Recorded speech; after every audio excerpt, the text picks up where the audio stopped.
வணக்கம். தம்பி ஏஆர் ரஹ்மான் பாடல்களில் ஒரு இறை அருள் இருக்கும். அதாவது ஒரு ஒரு பக்தி. அது நான் ஒன்றும் அவ்வளோ பக்திமான் இல்லை.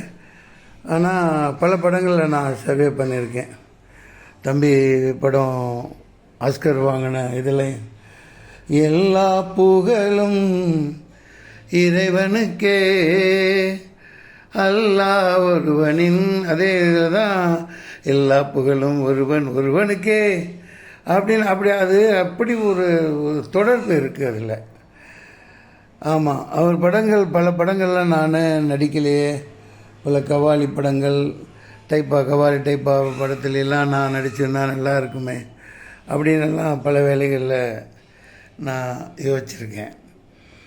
இப்போ வந்த படத்துலையும் கூட பார்த்திங்கன்னா அந்த சந்தம் இருக்குது. நான் எதுக்கு சொல்லணும்னா, அந்த பாடல் இடம்பெற்றிருந்தால் இந்த தக்லைஃப் மிகப்பெரிய வெற்றி அடைஞ்சிருக்கும்.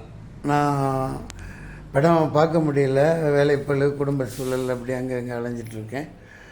ஆனாலும் அந்த பாடல் மிகவும் ஒரு இறையருள் மிக்கதாக. அவர் எப்போ எந்த இது கம்போஸ் பண்ணாலும் அவருக்கு அந்த அருள் இருக்குது. அவர் அதிகமான பக்திமானாக இருக்கனால. ஏன்னா நான் ஒரு சாதாரண அவ்வளோ பக்திமான்லாம் இல்லை.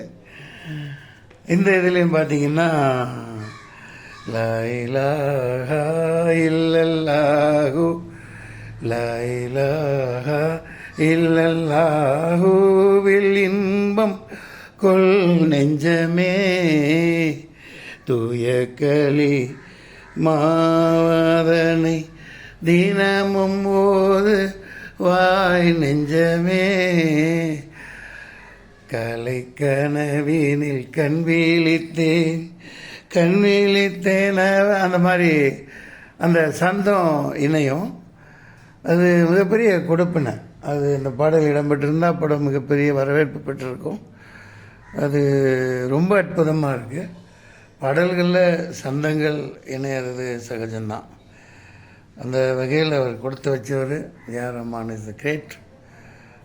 Let him continue is career as best.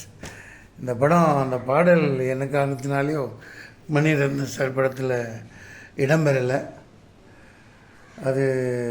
அதுதான் அந்த படம் இப்போ அதிகமாக வரவேற்பு பெறாததுக்கு காரணம்னு நான் நினைக்கிறேன்.